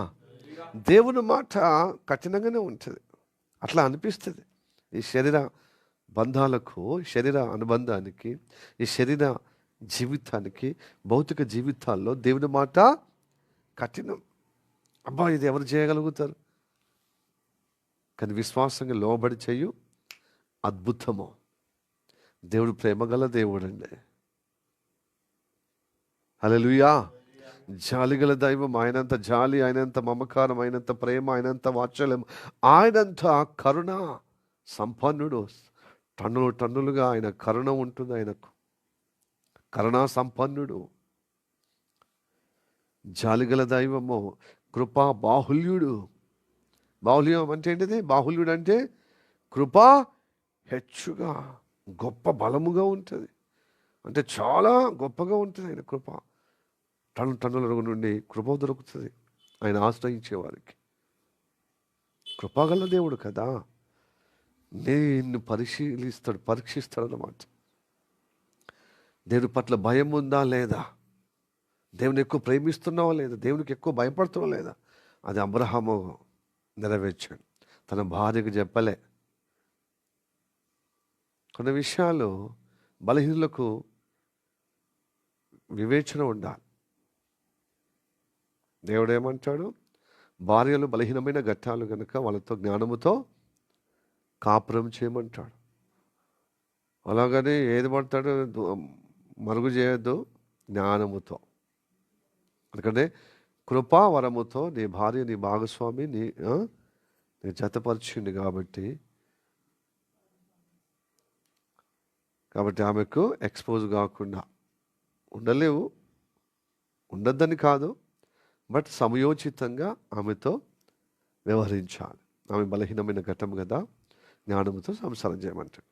అందుకోసమే కాంబోలో అబ్రహాము తన భార్యకు చెప్పలే, దేవుడు బలి అర్పించడానికి రమ్మన్నాడంటే తండ్రి కొడుకులు పోయి బలి అర్పించడానికి వస్తారేమో అనుకున్నది. పని మనుషులతో, ఇద్దరు పని వాళ్ళతో, గాడిద బొమ్మలతో మంచిగా నిప్పులో కుండ, తర్వాత కర్రలతో వెళ్తున్నాడు. అమాయకుని అడుగుతున్నాడు అన్నమాట కొడుకు. పర్వతం దగ్గరికి పోయి సమీపంగా పోయి దేవుడు చూపించిన ఆ పర్వతానికి ఎక్కే ముందు ఆ గాడిద బొమ్మను, ఆ ఇద్దరు పని వాళ్ళను ఇక్కడనే ఉండండి, మీరు దిగువనే ఉండండి, మేము పోయి బలి అర్పించుకొని వస్తామంటే అప్పుడు ఆ కర్రలో మూట తన కొడుకు మీద మోపి మరి కత్తి అలాగనే కుండ, నిప్పులో కుండ తీసుకొని పోతున్నాడు. అన్నీ మంచిగా ఉన్నాయి. కర్ర అంటే కత్తి ఉంది, నిప్పు ఉన్నది దహించి వేయటానికి, కర్రలు ఉన్నాయి. మరి గొర్రెది డాడీ నానా అన్నప్పుడు మనమైతే, నీవైతే, నేనైతే ఈ కలక్కని ఏడ్చి, బిడ్డ నిన్ను కోరుతున్నా, నేను బాగా నేను ప్రేమిస్తున్నానని దేవుడు నిన్ను దహన బలిగా తీసుకురమ్మన్నాడు అంటే ఎంత ఏడుపు, పెడబొబ్బలు, ఎంత ఇబ్బంది ఉంటుంది. ఇటువంటివే చేస్తాం మనం. చూడ ఆయన ఏమన్నా తెలుసా? విశ్వాసంగా ఎంత, అందుకోసం విశ్వాస వీరుడు, విశ్వాస తండ్రి. హల్లెలూయా, హల్లెలూయా. దేవుడు చూసుకుంటాడు బిడ్డ. దేవుడు చూపించిన పర్వతానికి పోతున్నప్పుడు దేవుడు, అది విశ్వాసం. దేవుడిని చాలా కరెక్ట్గా అర్థం చేసుకున్న కుమారుడు అంటే అబ్రహాం. చాలామంది దేవుని నమ్ముతారు కానీ దేవుని గురించి, వ్యక్తిత్వం గురించి తెలియదు. ఏమైనా దేవుని ఫెయిల్ చేస్తాం మనం పాస్ అవ్వటానికి. దేవుడు ఫెయిల్ అయ్యేవాడు అండి. నీ దేవుడు, నిన్ను రక్షించిన దేవుడు, నీకు ప్రాణం పెట్టిన దేవుడు, నిన్ను సృష్టించి నిన్ను విమోచించి నిన్ను పరలోకానికి సిద్ధపరుస్తున్న దేవుడు, ఆయన ఏదో లోటు ఉంటుందండి? ఆయన లోపం కలిగిన దేవుడా? నీలాగా నాలాగా? ఆయన ప్రేమ గల దేవుడు, ఆయన పరిశుద్ధుడు, ఆయన యథార్థవంతుడు, న్యాయవంతుడు, సత్యవంతుడు, నీతివంతుడు, దీర్ఘశాంతుడు. అయితే గీతే మనకి పొరపాటు ఉండాలి కానీ మనం పాస్ అవ్వటానికి, మనం గెలిపించడానికి ఆ విజయ వీరుణ్ణి, జయశాలుడైన ఆ యేసయ్య, జయం కలిగిన దేవుణ్ణి మనం ఫెయిల్ చేస్తాం. మన బంధం దక్కించుకోవటానికి, మన ప్రేమ ఎక్కువ చేసుకోవటానికి దేవుని ప్రేమ తక్కువ చేస్తాం. కానీ అబ్రహాం ఏమన్నాడు? దేవుడు చూసుకున్నాడు, బిడ్డ దేవుడు చెప్పింది మనము, నువ్వు నేను శిరస వహించాలి. ఇది జీవితం అన్నమాట. అయితే దేవుడు స్వయంగా పిలిచిండు కాబట్టి, ఇప్పుడు ఈ రోజులలో ఎట్లా దేవుడు స్వయంగా పిలిచేటువంటి అంత గొప్ప హృదయ సున్నతి లేదు కదా మన అందరికి. చాలామందికి దేవుడు దర్శించి ఉండడము గొప్ప విషయమే. కొంతమందికి అలాగా దేవుడు దర్శిస్తున్నాడు, అలాంటి విశ్వాసం, అలాంటి భక్తి ఉన్నవారికి ఇప్పటికి కూడా. కానీ ఇప్పుడు చాలా మట్టుకు సేవకుల ద్వారా దర్శిస్తున్నాడు కదా. కాబట్టి పొద్దుపోయేదంతా సేవకుల మీద అనమాట. పాస్టర్ గిట్ల నేను ఎంత ప్రేమిస్తూ తెలుసా బిడ్డ, నేను ఎంత చేస్తుంది తెలుసా, రాష్ట్ర భాగాలు బాగా కష్టపడుతున్నాను, తింటున్నాను కానీ, పంటున్నా కానీ నీకోసం కష్టపడని ఇట్లా. అని దేవుడు నీకు రెస్ట్ ఇవ్వకుండా, దేవుడు నీకు బలం ఇవ్వకుండా, దేవుడు నీకు ఆశీర్వాదం ఫలం ఇవ్వకుండా నీ పిల్లలు కాపాడుకుంటావండి? నీ పిల్లలు అసలు నువ్వు కనేది దేవుడు ఇవ్వకుండా నువ్వు కంటావా? కనేది దేవుడు ఇస్తేనే కదా కంటావు. దేవుడు ఇచ్చింది కాబట్టి కదా నువ్వు ఉద్యోగమో, సద్యోగమో, లేకపోతే వ్యాపారమో, పనో దేవుడు ఆశీర్వదిస్తేనే కదా ఫలం వస్తుంది. ఆరోగ్యం ఇస్తేనే కదా నువ్వు రాత్రింబాలు కష్టపడుతున్నావు. ఈ యథార్థమైన విచారం లేదు కాబట్టి గోలి మారో పాస్టరే దేవుడు అనే, పాస్టర్ లేకుండా దేవుడు కనెక్ట్ అంటాడని ఇప్పుడున్నటువంటి భక్తిహీనులు, భక్తి మూర్ఖులు వాపోతున్నారనమాట. దేవుడు చింతబరగతను కొడతాడు. సేవకుడు, దేవుడు సేవకుడు అంటే దేవుని దాసుడు, దేవుని ప్రతినిధి, దేవుని యొక్క పని మనిషి. దేవుడు చెప్పింది చేయాలి, అమలు చేయాలి. హల్లెలూయా, ప్రైజ్ ది లార్డ్, హల్లెలూయా. దేవుని బిడ్డలారా మోసపోవద్దు. ఇర్మీయాను ఏంది అంటే మీలాగా మంచోళ్ళు కాదు అక్కడ ఆ రోజులలో, మీ అనాసొంటోళ్ళే. కానీ ఆ ప్రవక్తను అపార్థం చేసుకున్నారు ఇర్మీయా. అందుకోసమే నీళ్ళు లేని బావిలో, బురదలో బంధించారు ఆయన. యెషయాను మాత్రమైతే తలక్రిందులుగా చేసి మధ్యలో రంపంతో కోసారు, 2 వక్కలు చేశారు. ఎంత కూడా ఏంది ఆయన చెప్పిన దోషం ఏందండి? యెషయా ప్రవచించడమే దోషమైపోయింది. సేవకులు అంటే అంత ఈజీ కాదండి. దేవుని కోసం ప్రాణం పెడతారు. యథార్థమైన దేవుని పిలుపు పొందుకొని సమర్పణ కలిగిన వారు దేవుని కొరకు జీవిస్తారు. ఎంత క్రూరంగా చనిపోయారు సేవకుడు మాట అంటే, దేవుని మాట అనేది అభిషక్తము పొందిన అభిషక్తుల మాట, దేవుని మాట బైబిల్ చదివితే అర్థమవుతుంది సేవకులు అంటే ఏంటిదని.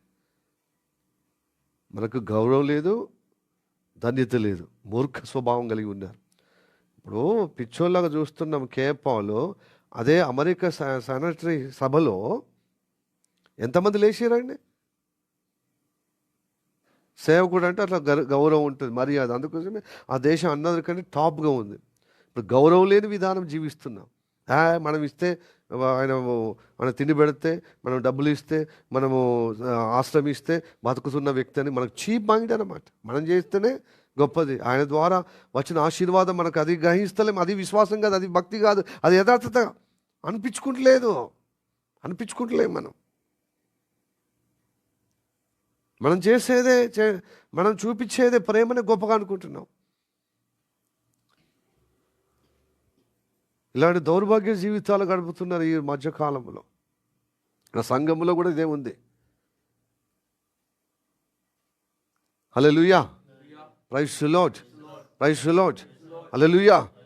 సేవకుడు అందుకోసమే అంటాడు యోహాను భక్తుడు, కనబడే సేవకుడిని ప్రేమించలేనివాడు, గౌరవించలేనివాడు, లోబడలేనివాడు కనబడని దేవుణ్ణి ఏ విధంగా లోబడతాడు, ఏ విధంగా ప్రేమిస్తాడు, ఏ విధంగా దైవస్వరానికి లోబడి విధేయత కలిగి ఉంటాడు. Praise the Lord, hallelujah, praise the Lord. దేవుని వాక్యాన్ని మోసుకొచ్చిన దైవదూతను గౌరవించడం నేర్చుకుందాం. ఒక ఆశీర్వాదం అండి. లేదు హింసించే వాళ్ళ మధ్యలోనే ఉంటాం, ఆ గుంపులోనే హతమార్చే గుంపులోనే ఉంటే మీ ఇష్టం, మీ కర్మ, ఏం చేయలేరు, తన తీర్పు ఉంటుంది.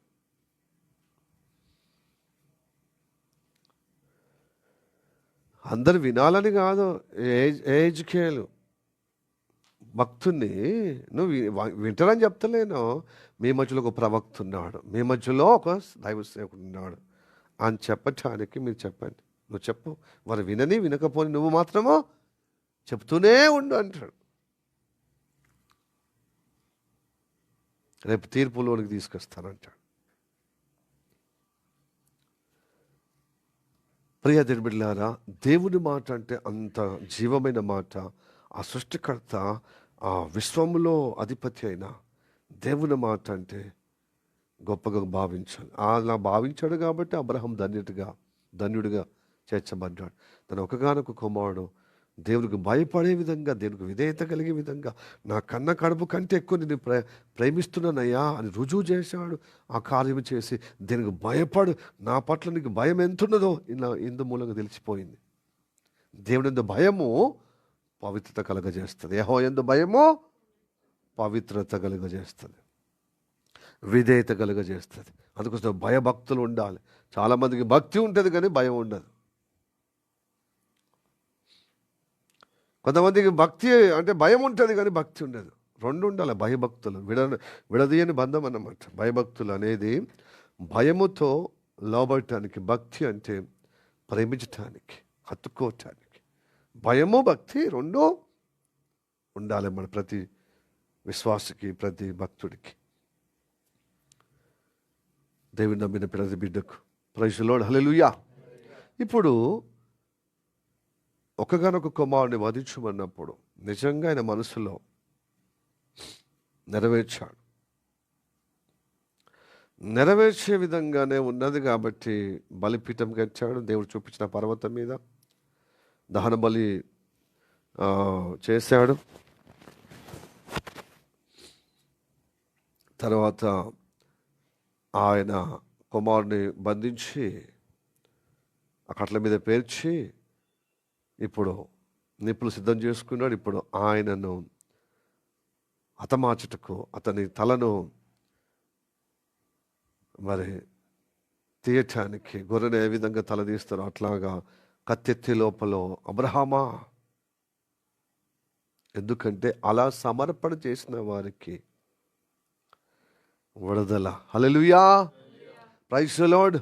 అబ్రహామా చిన్నవాని మీద ఏమీ హాని చేయకూడదు. ఇదిగో దేవుని పట్ల భయం ఏంటిదో ఇందు మూలంగా నీ విధేయతను బట్టి తెలుస్తుంది. ఇదిగో పక్కపొంటి అప్పటిదాకా లేదు, అక్కడ ఉన్నటువంటి చుట్టుపక్కల అంత ప్రశాంతంగా నిర్మానుష్యంగా ప్రాంతం ఆ పర్వతం మీద. కానీ ఒక పొట్టేళ్ళు, ఒక పొట్టేళ్ళు ఆ పొదలో చిక్కబడి ఉన్న ఆ పొదల నుంచి వెళ్ళి ఆ పొట్టేలున్న తీసుకొని ఇతనికి బదులుగా బలి అర్పించమన్నాడు. ఈ అర్పణనే మనకు యేసయ్య లోక పాపలను మోసుకపోవచ్చు దేని గొర్రె పిల్లగా ఈ లోకానికి వచ్చి యావత్తు ప్రపంచం యావత్తు పిలుస్తున్నాడు. ప్రయాసపడి భారం మోసుకపోచున్న సమస్త జనులారా నా దగ్గరికి వస్తే విశ్రాంతి. విశ్రాంతి అంటే ఏంటిది?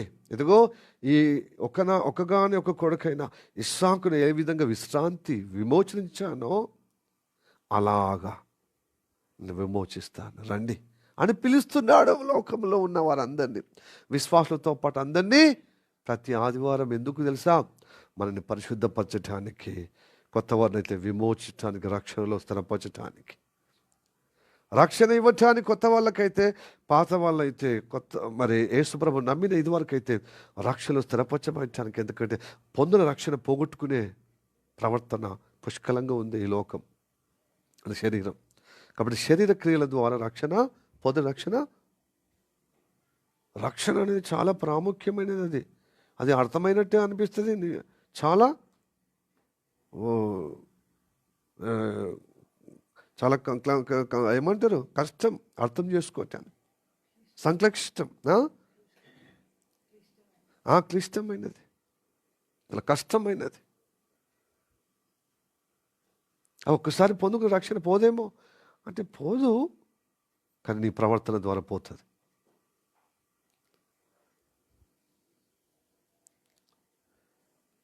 సాతాను శోధన వల్ల పోయే ప్రమాదం ఉంటుంది. నువ్వు చర్చికి రాకపోతే పోతుంది కదా, ఒకసారి, 2 సార్లు, 3 సార్లు, 4 సార్లు, సంవత్సరాల తరబడి ఇక దేవుడు నమ్ముకున్న గుణ నిండా దేవుడు ఉన్నాడని చెప్పి దేవుడు చెప్పినట్టుగా చేయకపోతే రక్షణ పోతుంది కదా. అందుకోసం అంతవరకు సహించిన వాడే రక్షింపడు కదా. నువ్వు ఎంత బాధలు తిను, నీ జీవిత యాత్రలో ఎన్ని ఇబ్బందులు ఎదుర్కో, ఆ రక్షణ కోసం నువ్వు సహించి, భరించి, వహించు. అంతవరకు కాపాడుకున్న చూడు, నీలాంటి వారికి రక్షణలో స్థిరపరిచి పరలోకాన్ని సిద్ధపరుస్తాడు, పరలోకం తీసుకుపోతాడు. అంతవరకు ఈ రక్షణ కోసం సహించాలి. ఎలాంటి పరిస్థితి వచ్చినా అలాంటి స్థితి నీకు గొప్పగా స్థిరపరచుటకు ఎదుగో దేవుని పర్వతమైన, యెహోవా పర్వతమైన, యెహోవా ఈరే, దేవుడే చూసుకునే స్థలానికి రమ్మంటున్నాడు. హల్లెలూయా, ప్రైజ్ ది లార్డ్, హల్లెలూయా. అనుదినము నీ భారము నుండి విడిపించటానికి. కీర్తన 68, కీర్తన 19 వచనం. యెహోవాకు, దేవునికి స్తోత్రము కలుగును గాక. చదవండి ఆ వాక్యం. కీర్తన 68. ప్రభు స్తుతి నొందును గాక. అనుదినము ఆయన మన భారము భరించుచున్నాడు. మన దేవుడే మనకు రక్షణకర్త అయి ఉన్నాడు. అనుదినము, ఒకరోజు కాదు, అంటే ఏదో ఒక వారం, ఏదో ఒక సమయం కాదు, ప్రతిదినము భారము, నీ జీవిత భారము. ఇంకేమని తెలుసా, సామెతలు 16:3 అనుదినం నీ పనుల భారం కూడా వాయిస్తాడట. చదవండి ఆ వాక్యం. సామెతలు 16:3 నీ పనుల భారము యెహోవా మీద ఉంచుము, అప్పుడు నీ ఉద్దేశములను, దేవుని పట్ల, దీని వాక్య పట్ల ఉన్న ఉద్దేశములు నెరవేరుస్తూ సఫలం చేస్తాడు. సామెతలు 16:3 నీ పనుల భారము, నీ దోష భారము, నీ ప్రాణ సంకటం, ఏ భారమున్నా దేవుని సన్నిధికి రమ్మంటున్నాడు. ఇదిగో ఇస్సాకు వచ్చినట్టుగా, అబ్రహాం వచ్చినట్టుగా. ఎక్కడికి? దేవుని పర్వతం. దేవుని పర్వతము చూసుకుంటాడు. ఆయన సిద్ధపరిచిన పర్వతం మీద ఆయన, యెహోవా ఈరే అంటే ఏంటిది హెబ్రీ భాషలో? యెహోవా ఈరే అంటే దేవుడే. నా వల్ల కాదు, నా విషయం నేనే చూసుకోలేకపోతాను, నీ విషయం నేనే చూసుకో. కుటుంబ భారం అంతా ఎవరి మీద మోపటానికి రావాలి? మన జీవిత భారం అంతా ఎవరి మీద మోపటానికి రావాలి? ప్రతి ఆదివారము దేవుడు చూపించిన స్థలానికి వచ్చి, యెహోవా ఈరే, దేవుడే చూసుకుంటాడు. దేవుడే చూసుకున్నాడా లేదా? హల్లెలూయా. మన భారం అంతా దేవునిది కనుక దేవుడు చూసుకుని ఈ పర్వతానికి రావాలంటే దేవుని సన్నిధికి రావాలి. హల్లెలూయా చెప్పండి. Praise the lord.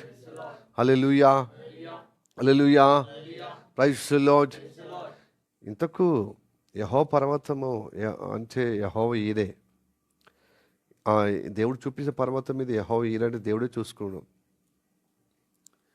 దీన్నే యెహోవా చూసుకునే స్థలమునే యెహోవా ఈరే అనేదే యెరూషలేము వచ్చింది.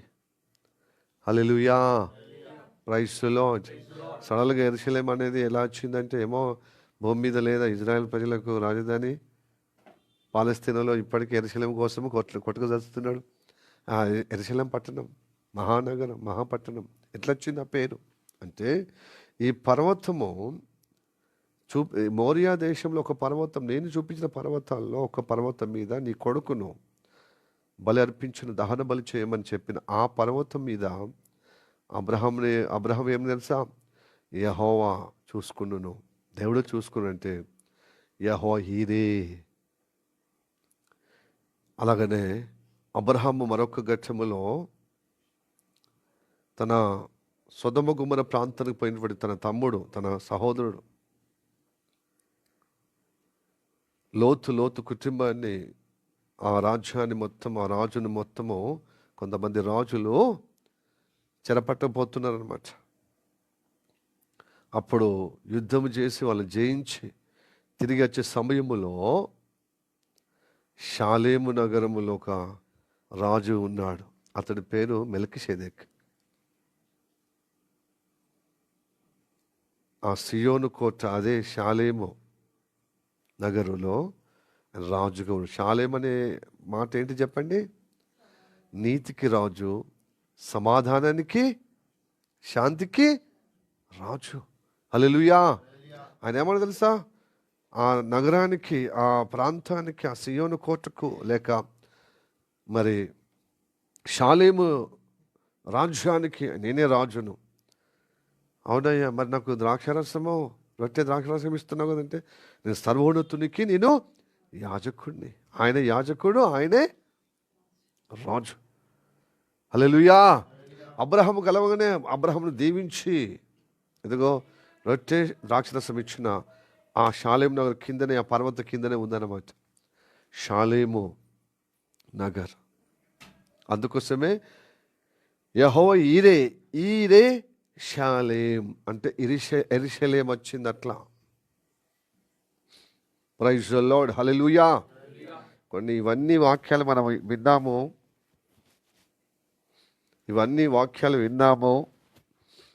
మొన్న నేను మంచిర్యాల నుంచి వెళ్ళి వరంగల్ నుంచి వెళ్ళి హైదరాబాద్కి వచ్చేటప్పుడు అడిగాను నా యవన బిడ్డలను, 66 సంఖ్య యొక్క ఎట్లా వచ్చింది, 66 గ్రంథాలే ఎందుకు దేవుడు నియమించాడు? చాలా పుస్తకాలు రాసినట్టుగా చరిత్ర చెబుతుంది.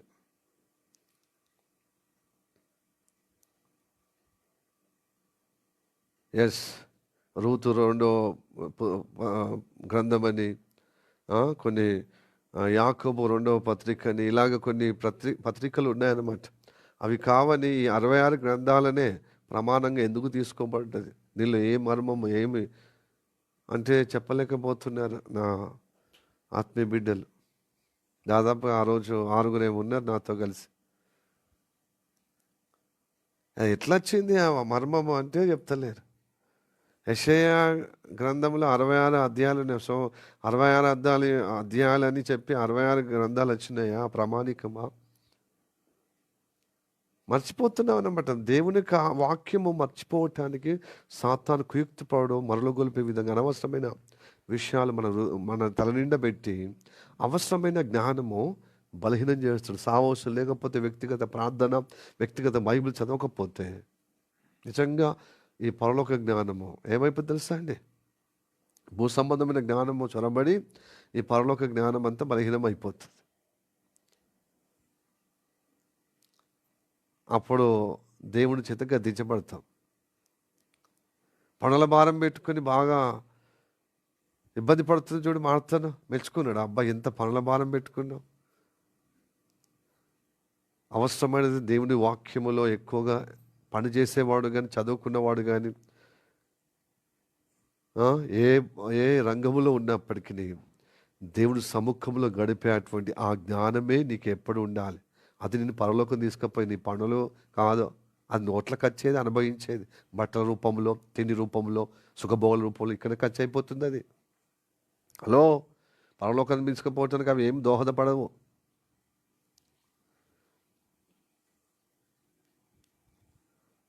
హల్లెలూయా. భక్తి చేసేది పరలోకం తీసుకుపోయేది. దానికోసము సిద్ధపడుతున్నాం మనం, భక్తి సహవాసంగా. దేవునికి స్తోత్రం. Hallelujah. Praise the Lord. Praise the Lord. Hallelujah, hallelujah. కనుక దేవుని కృపలో గడుపుతున్నదే లెక్క. ఇంతకు యెహోవా స్థలానికి వచ్చిన మీరు యెరూషలేముకు వస్తున్నారు. యెరూషలేం అంటే ఏంటిది? దేవుని యొక్క సంఘము, సహవాసము. హల్లెలూయా. యెరూషలేములోనే కదా యేసయ్య శిలువ బలియాగమై తిరిగి లేచిండు. ఆ భూమి మీద ఉన్న యెరూషలేము కాదు. ఇప్పుడు ఆత్మీయంగా ఎక్కడిద్దరు ముగ్గురు కూడతారు వారి మధ్యలో నేను ఉంటాను. దేవుడు నివసించే స్థలాన్ని ఏమంటామో, దేవుడు కోరుకున్న స్థలాన్ని ఏమంటాడు? యెరూషలేం. హల్లెలూయా, ప్రైజ్ ది లార్డ్. ఈ యెరూషలేము స్థలము ఉన్నత స్థలం. చెప్పండి. అలాగే మనకు ఛాయగా చూపించాడు.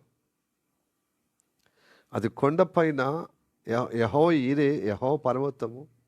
యెహోవా పర్వతం అనేది కేవలం మోరియా కొండపైన ఉన్నటువంటి ఈ యెరూషలేమునే కాదు. ఇదిగో అరణ్య మార్గంలో వెళ్తున్నప్పుడు మోషే కనబడ్డాడు చూడ, అది కూడా యెహోవా పర్వతం అంటారు. హోరేబు కొండ, దాన్నే సినాయి పర్వతం అంటారు. అది కూడా యెహోవా పర్వతమే. కానీ ఈ పర్వతము, ఆ పర్వతం మీద దేవుని వాక్యం పొందుకున్నారు. ఈ పర్వతం ద్వారా విమోచన కార్యం దొరికింది. హల్లెలూయా చెప్పండి. హల్లెలూయా, ప్రైజ్ ది లార్డ్. దేవుని యొక్క వాక్యము ప్రత్యక్ష పొందుకున్న వాక్యం అక్కడనే ఆగిపోవద్దు. ఆ వాక్యం ద్వారా నీ జీవితం ధన్యకరంగా మారాలంటే యెరూషలేం పర్వతానికి రావాలి. అక్కడ ఆత్మతో సత్యముతో ఆరాధించే విధంగా దేవుడు ఆశీర్వదించి సిద్ధపరుస్తాడు. హల్లెలూయా. నీకు సత్యం దొరికితే లాభం ఏముంది? నీకు నీతి దొరికితే లాభం ఏముంది? నీకు గొప్ప వెలుగు పొందుకుంటే లాభం ఏముంది?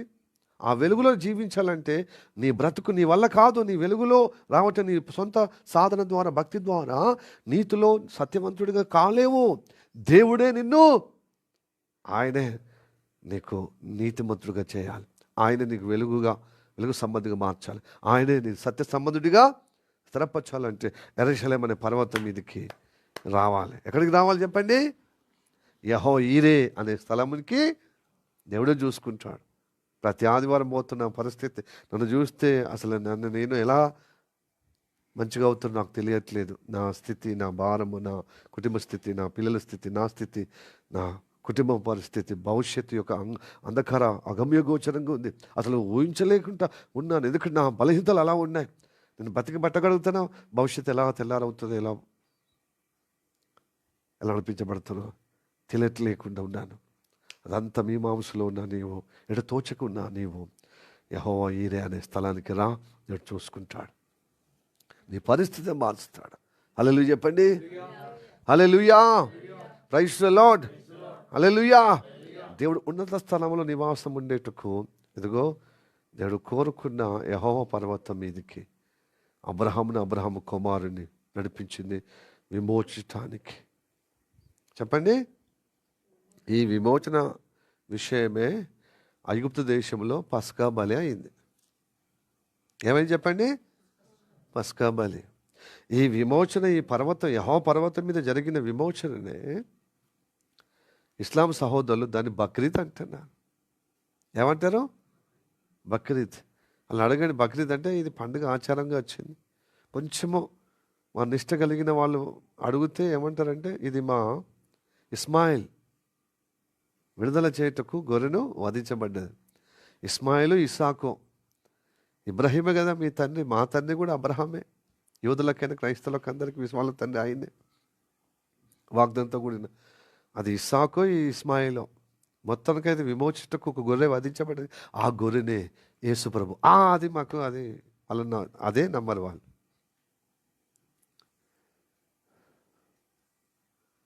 మళ్ళీ యేసయ్య రెండో రాకడ తెలుసు. ఈసానే పంపిస్తాడు. ఎందుకంటే అందరు ప్రవక్తలను టచ్ చేసినట్టు సాతాను, కానీ ఈ ఈసా ప్రవక్తను టచ్ చేయలేదు. మరి అదే కదా పాపం ఉన్నదని ఎవరైనా నన్ను స్థాపించుకోరువాడు ఎవరైనా ఉన్నాడా రండి, నాలో లోపం ఉన్నదని ఎవడు కనిపెట్టాడు రండి అన్న సవాల్ చేసిన వ్యక్తి కాబట్టి అతను సాతాను జయించాడు. అందుకోసమే అందరి ప్రవక్తల కంటే గొప్ప ప్రవక్త అని ఇక్కడ బైబిల్లో కూడా ఉంది. ఆయన ప్రవక్త, ఆయన అపోస్తలుడు, ఆయన గొర్రెల కాపరి, బైబిల్లో కూడా ఉంది. కానీ ఆయన రక్షకుడిగా వచ్చాడు ఈ లోకానికి. మరి రెండవ రాకడ ఎందుకు నమ్ముతున్నారు అంటే అల్లా యొక్క ఆత్మ, అల్లా యొక్క వాక్యంగా ఆయన ఇదివరకు పంపించబడ్డాడు. అందరి ప్రవక్తలు కంటే పెద్ద ప్రవక్త అందుకోసం అయ్యాడు. మహమ్మద్ ప్రవక్త కంటే గొప్ప ప్రవక్త. మరి రెండో రాకడ మరి ఆ మహమ్మద్ ప్రవక్తను పంపించవచ్చు కదా. ఎందుకంటే ఆయన ప్రవచనాల ద్వారానే కదా గ్రంథం వెలువడ్డది, ఖురాను. మళ్ళీ యెరూషలేము మూడో పుణ్యక్షేత్రం, వాళ్ళకు మూడో పుణ్యక్షేత్రం. అందుకోసం వివాదం అక్కడ మొదలు ఏది పాలస్తీనాకు ఇజ్రాయెల్కి అదే కదా. హల్లెలూయా, ప్రైజ్ ది లార్డ్. కనుక అందరినీ పిలుస్తున్నాడు. యజ్ఞ పశువుగా అందరి మానవుల కోసం ప్రాణం పెట్టింది యేసయ్య. కాబట్టి యేసయ్య దగ్గరికి వచ్చింది. మనము మన అనుదినము మన మాటలు, క్రియలు, ఆలోచన వల్ల చచ్చిపోతున్నాం. చచ్చిపోయే క్రియను, నీ జీవితాన్ని, బ్రతికే హక్కు లేని మన జీవితాన్ని చచ్చిపోతున్నాం రోజు రోజుకు. మన క్రియల ద్వారా, మన యొక్క మాటల ద్వారా, ఆలోచన ద్వారా. అందుకోసం డెడ్ అయిన మనల్ని ప్రభు సన్నిధికి వస్తే జీవింపజేస్తున్నాడు. అది ఆదివారం మనల్ని జీవింపజేయటానికి రమ్మంటుడు కనుక ప్రభు శరీరంలో, ప్రభు రక్తంలో పాలు పొంది ఆ జీవం కలిగిన నిబంధనలు స్థిరపరచబడుతున్నాం. అలాంటి వారినే దేవుడు పరలోకము తీసుకుపోవటానికి సిద్ధపరుస్తున్నాడు. అలా చెప్పండి, హల్లెలూయా. కనుక ఏ రోజుకు ఆ రోజు మైలపడుతున్న మనల్ని పరిశుద్ధపరచబడటానికి, అంతరంగమును పరిశుద్ధంగా, విమోచనగా చేయుటకు, స్థిరపరచుటకు రమ్మంటున్నాడు ప్రతి ఆదివారము ప్రభు సముఖములో. హల్లెలూయా. నువ్వు ఉన్నత స్థలముగా భావించాలి. ఎందుకంటే అన్ని నామాల కంటే పైనామం యేసునామం. దేవుడి పర్వతం అనేది ఇదే కదా. యెరూషలేము అనే ప్రాంతం ఎత్తైన ప్రాంతం. ఆ ప్రాంతంలోనే దావీదు దేవుడు కోరుకున్న స్థలం అని చెప్పి తన కుమారుని ద్వారా పెద్ద దేవాలయము నిర్మాణం కోసం సిద్ధపరిచిన విధానం. 30 ఎకరాల పొడుగున దేవాలయం నిర్మించబడదండి. హల్లెలూయా. అది నీడగా చూపించాడు. ఇప్పుడైతే కొత్త నిబంధనలో యేసు పేరిట ఎక్కడ కూడతారు అదే యెరూషలేం. ఎందుకంటే అది ఉన్నత స్థలము అని భావించి రావాలి. ఎందుకంటే పర్వతం అంటే ఉన్నత స్థలం కదా. ఇర్మియా 17వ అధ్యాయము 12వ వచనం చూడండి.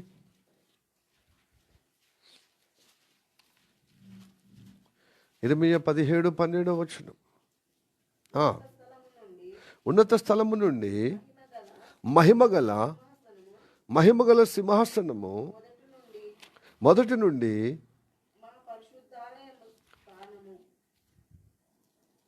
మంచి చదువు అమ్మా, మంచి చదువు. ఉన్నత స్థలము నుండి మహిమగల సింహాసనము మొదటి నుండి మన పరిశుద్ధ ఆలయ స్థానం, మా పరిశుద్ధ ఆలయ స్థానం. హల్లెలూయా. కింద బాటంలో ఏముంది? మహిమ సింహాసనమా, మహిమ సింహాసనమా, మొదటి నుండి ఉన్నత స్థలమా, మా పరిశుద్ధ ఆలయమ స్థానమా.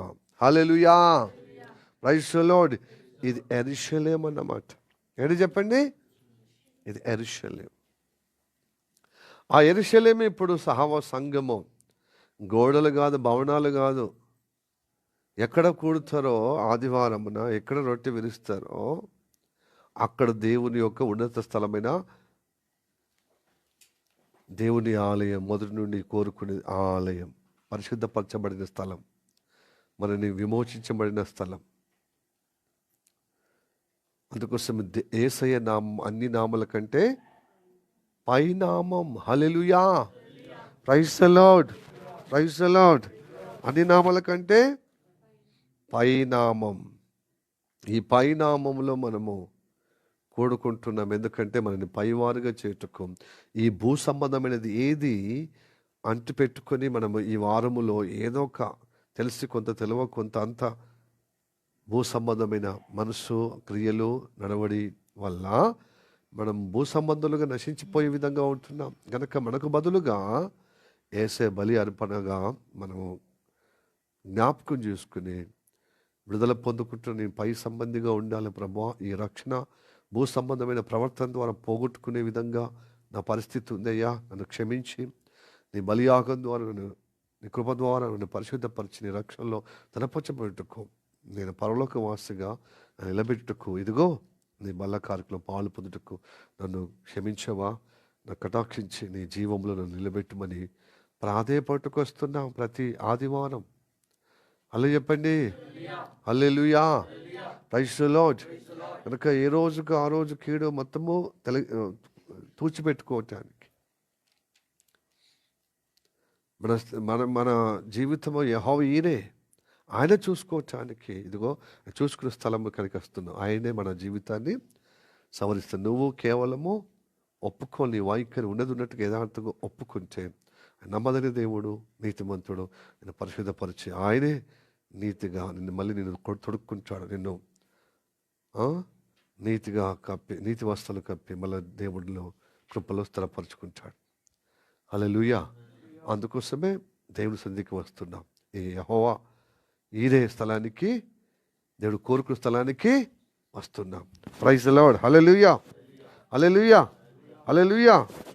కనుక మనం రద్దాం, ఆయనకు సముఖంలో కూడుకున్నట్టుకు సిద్ధపడదాం. అందరము ఈ వాక్ల చేత ఆశీర్వదించి ఇట్టి అనుగ్రహము పొందుకునే విధంగా ఇస్సాకు ఎలాగ విమోచింపబడ్డాడు, మనమందరం విమోచన ఆ కృప అనుభవించుటకు దేవుని సముఖంలో దేవుని బలియాగమును జ్ఞాపకం చేసుకుంటాం.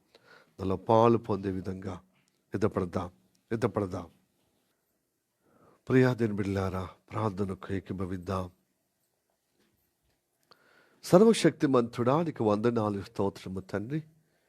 ఈ పగటి కాలములో అయా ఉదయములో తండ్రి నీ సముఖంలో మమ్మల్ని నడిపించినావు. మమ్మలను అయా విమోచించటానికి, మమ్మలను విడిపించటానికి ఈ దుష్ట ఇదిగో లోకము నుండి, ఈ శరీర బంధము నుంచి నీ బంధములు స్థిరపరచబడే అనుగ్రహము కలిగే విధంగా నడిపించలేకే వందనాలు తండ్రి. మాలో భూ సంబంధమైన వాటి కొల్లలుగా, మా మానసికంగా, ఆలోచనగా, అయా జ్ఞానముగా ప్రభా, అలాగనే మాటలుగా, క్రియలుగా గొప్పగా ప్రభా స్తోత్రము తండ్రి. అయా పొరలి ఉన్నాయా, కలిగి ఉన్నామయ్యా, జరిగి ఉన్నాయా. కనుక ప్రభా యథార్థంగా నీ వాక్యం విని యథార్థంగా ఒప్పుకొని తన నిజమే తండ్రి, నాకు బదులుగా నీవు ఈ లోకానికి ప్రాణం పెట్టింది నన్ను విడిపించడానికి, ఈ భూ సంబంధమైన మమకారం నుంచి, ఈ భూ సంబంధమైన విషయాల నుంచి అయా ప్రభువా నరక కూపంలో పడిపోయే నా తత్వం నుంచి విడిపించడానికి ఈ లోకానికి వచ్చావు. కనుక మా జీవితాల్లో చెడు ఆలోచన, చెడు మాటలు, చెడు క్రియలు అనగా నీ వాక్యానికి భిన్నమైన ప్రక్రియ నుంచి విడిపించుము, తప్పించుము. నా శరీరం ప్రాణమాత్మనికి అబ్బజెబుతూ నీ వాక్యం ద్వారా మనను దర్శించి మాట్లాడుతున్న విధానం బట్టి నీకు వందనాలు తెలియజేస్తూ, ఒప్పుకున్నవారు యథార్థంగా విశ్వసించి నిజమా నీ వాక్యాన్ని అంగీకరించి వాళ్ళ జీవితంలో ఎవరికి వారుగా పదలపరుచుకొని దేవునికి అప్పజెప్పుకునే విధంగా అడుగుతున్నారో నీ బలియాగంను జ్ఞాపకం చేసుకుంటూ అట్టి వారికి అనుగ్రహము దయచేయమని, అట్టి వారు క్షమించి నీ జీవములు సరపరచమని నా ప్రభువైన యేసు నామములో ప్రార్థించి అడుగుచున్నాము పరమ తండ్రి. ఆమేన్, ఆమేన్.